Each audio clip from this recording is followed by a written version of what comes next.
البر قرب منطقة اللسان أمام المركب المقلوبة اللي أصبحت أحد معالم رأس البر.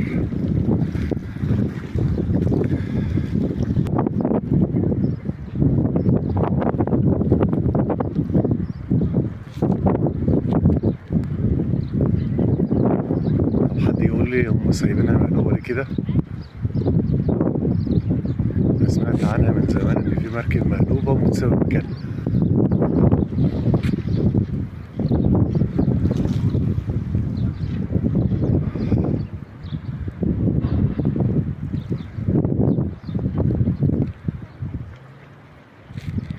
ايه الحكمة ان هي تتساب مكانها كده؟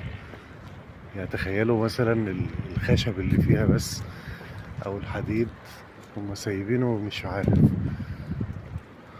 دي رأس البر في الشتاء روعة طبعا.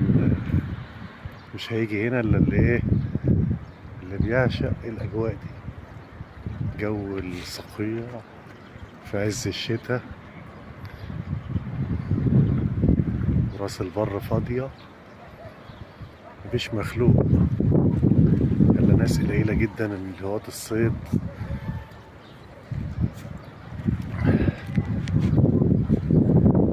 عكس الصيف تماما.